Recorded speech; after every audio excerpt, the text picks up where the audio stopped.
நான் உங்களில் ஒருத்திங்க. இன்றைக்கி நம்ம பார்க்க போகிறது ரொம்ப ஸ்பெஷல் அப்படி இப்படின்லாம் சொல்ல முடியாது. சாதாரண மட்டன் பிரியாணி தான்.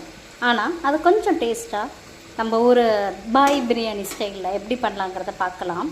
இப்போ நான் குக்கரில் தான் ஒன் பாட் ரெசிபியாக தான் பண்ண போகிறேன். தம் பிரியாணிலாம் இல்லைங்க. எண்ணெய் ஊற்றிக்கோங்க. ஊற்றிட்டு இதை பட்டை, நம்ம அந்த அன்னாசி பூவு இந்த பாருங்கள், இந்த பூவு. அதுக்கப்புறம் நம்ம கறியில் அந்த கொழுப்பு மட்டும் இருக்கும் தெரியுங்களா, கறி பீஸ் இல்லாமல் கொழுப்பு மட்டும் ஒரு வெள்ளை கலரில் இருக்கும் பார்த்தீங்களா, அந்த கொழுப்பு மட்டும் தனியாக எடுத்து வச்சுக்கோங்க. எடுத்து வச்சுட்டு அதை நம்ம எண்ணெய் நல்லா கொதிச்சதுக்கப்புறம் நம்ம அந்த பட்டை, கிராம்பு, அந்த கரம் மசாலா எல்லாம் நம்ம என்னென்ன போடணுமோ போட்டுட்டு அதுக்கப்புறம் அந்த கொழுப்பையும் அந்த எண்ணெயிலே போட்டுருங்க. வெங்காயம் போடுறதுக்கு முன்னாடி போடுங்க. போட்டுட்டு அதுக்கப்புறம் புதினாங்க. இது நல்லா இப்படி ஃப்ரை ஆகி வரட்டுங்க. இங்கே பாருங்கள், இது நல்லா எண்ணெய் பார்த்து ஊற்றிக்கோங்க. ஏன்னா நம்ம மட்டன் பிரியாணிங்கிறப்ப கண்டிப்பாக அதுவே எண்ணெய் விடும் நிறையாவே. பாருங்கள் எப்படி இருக்குன்னு தெரியுதுங்களா? ஓகே, இதில் கொஞ்சம் நேரம் நல்லா வதங்கட்டுங்க. இது வதங்கினதுக்கப்புறம் நம்ம இப்போ வெங்காயம் ஆட் பண்ண போகிறோம். இங்கே பாருங்கள், அன்னாசி முக்குங்கிறது இதுதான். சில பேர் அன்னாசி முக்குனா என்னன்னு கேட்பாங்க. இது தாங்க. இது போட்டு பிரியாணி பண்ணால் வாடை அவ்வளோ சூப்பராக இருக்குங்க. எப்படி இருக்குது பாருங்கள். இன்றைக்கி நான் ஒரு 2 வெங்காயம் நல்லா பெரிய வெங்காயமாக எடுத்துருக்கேங்க. நீட்டில் வாக்கில் அப்படி கட் பண்ணி வச்சுருக்கேன்.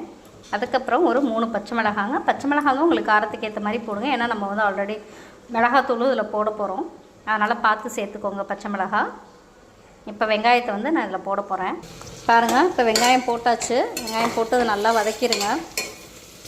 வெங்காயம் வதங்கட்டும். பாருங்கள், வெங்காயம் நல்லா வதங்கிட்டு இருக்கு. வதங்கட்டும். முன்னாடியே நான் அந்த கொழுப்பு, அந்த மட்டனோட கொழுப்பு போட சொன்னேன்னாங்க. அது எதுக்குன்னா இந்த மட்டன் அதோட டேஸ்ட் அவ்வளோ எடுத்து கொடுக்குங்க. சூப்பராக இருக்கும். அந்த பிரியாணிக்குன்னு, அந்த மட்டன் பிரியாணிக்குன்னு ஒரு ஸ்மெல் இருக்குல்லங்க. நம்ம முன்னாடியே எண்ணெயில் நம்ம கொழுப்பு போட்டு ஒரு வதக்குறப்ப இந்த பிரியாணி அவ்வளோ சூப்பராக இருக்குங்க. கண்டிப்பாக ட்ரை பண்ணி பாருங்கள். கொஞ்சம் நேரம் வெங்காயம் வதங்கட்டும் நல்லா. அதுக்கப்புறம் நம்ம இஞ்சி பூண்டை பேஸ்ட் ஆட் பண்ண போகிறோம்.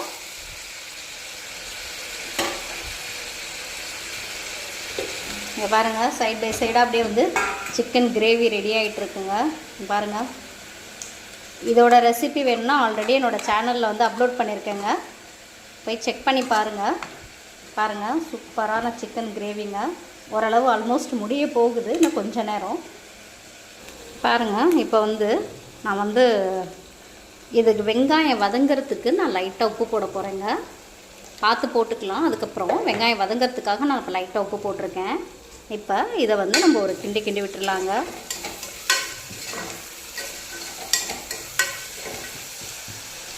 வெங்காயம் நல்லா வதங்கட்டுங்க. நல்லா வதங்கி அது ஒரு ப்ரௌனிஷ் கலரில் வருங்க. அதுக்கப்புறம் நம்ம இஞ்சி பூண்டு பேஸ்ட் போட்டுக்கலாம். இங்கே பாருங்கள், ஆல்மோஸ்ட் என்னோடய சிக்கன் ரெடி ஆகிடுச்சு. இது பேர் சோம்பேறி சிக்கன்.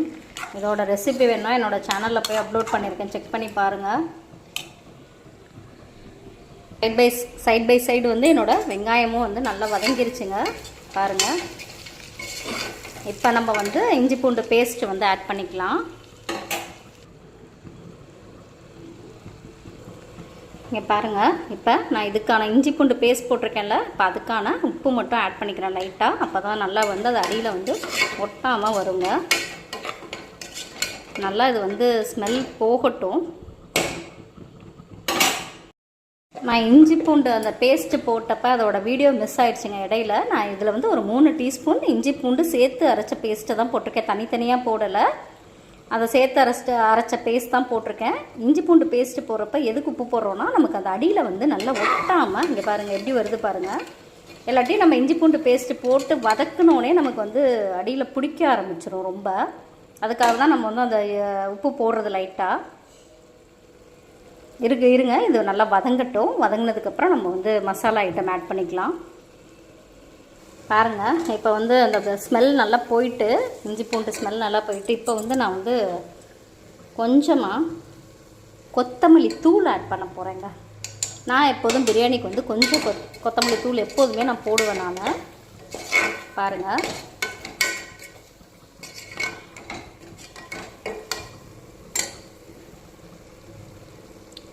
இது நல்லா வதங்கட்டுங்க.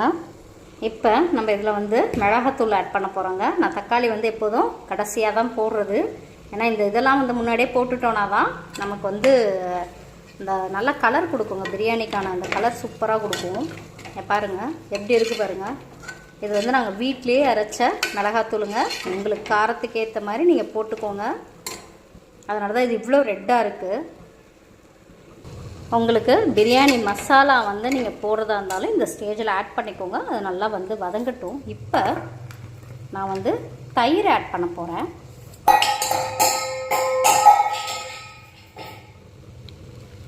பாருங்க,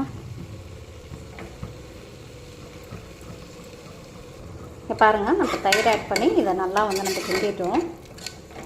தயிரும் நான் வந்து ஒரு 2 to 3 டீஸ்பூன் போட்டு எடுத்துருக்கேங்க. இந்த தயிரை ஆட் பண்ணுற அந்த செகண்ட்லேயே வந்து நம்ம இப்போ தக்காளி வந்து மெலிசாக கட் பண்ணி வச்சுருக்கோம். அதையும் வந்து இதில் ஆட் பண்ணிடலாங்க. நான் அன்றைக்கி வந்து ஒரு 2 தக்காளி மீடியம் சைஸில் ஒரு 2 தக்காளி எடுத்திருக்கேன்.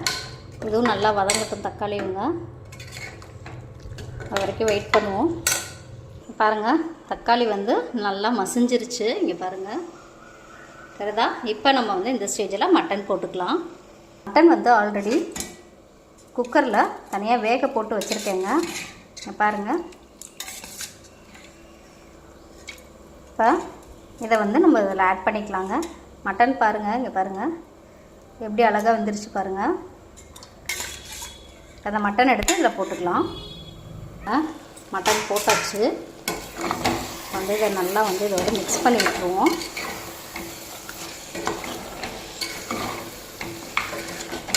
மட்டன் வந்து ஆல்ரெடி வேக வச்சு எடுத்தனால ரொம்ப நேரம் அது வந்து இது பண்ணணும்னு அவசியம் இல்லைங்க. லைட்டாக எண்ணெய் திரிஞ்சு வர ஸ்டேஜில் நம்ம வந்து அரிசியை போட்டுடலாம்.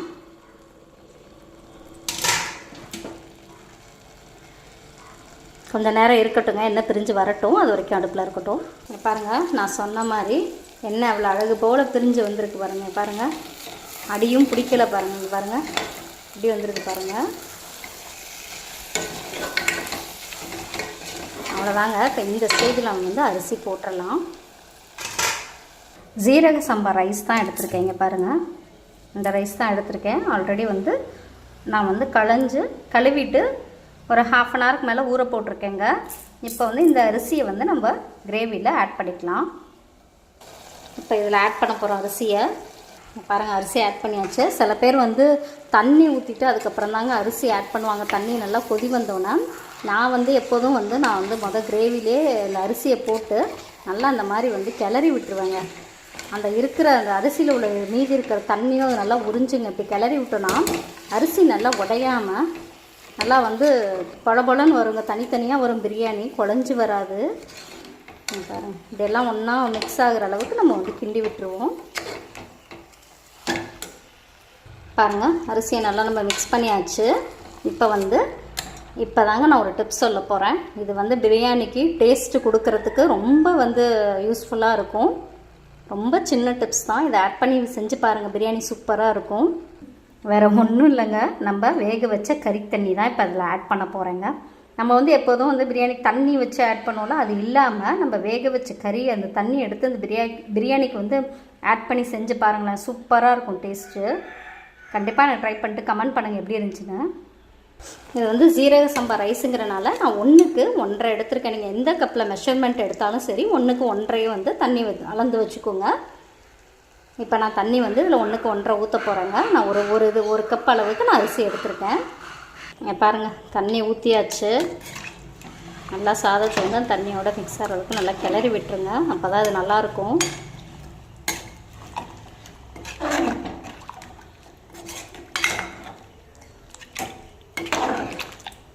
இப்போ இதில் வந்து நம்ம உப்பு செக் பண்ணிப்போம் இந்த ஸ்டேஜில். அப்புறம் கடைசியாக வந்து நம்ம லெமன் ஒரு 1/2 லெமன் பிழிஞ்சு விட போகிறோங்க. பாருங்கள், இப்போ இது வந்து 1/2 லெமன் இதில் புரிஞ்சு விட்டுக்கலாம்.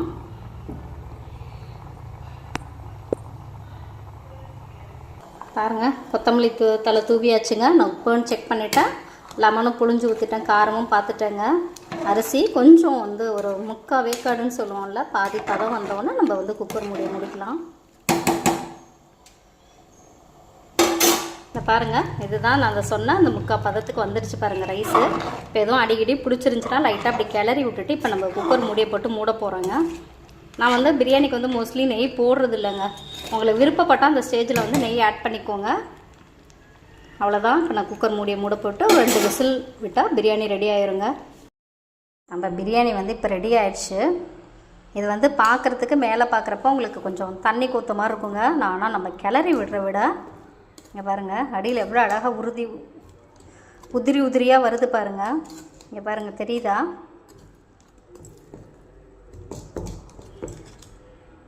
பாருங்கள், கறியோடு எப்படி வருது பாருங்கள்.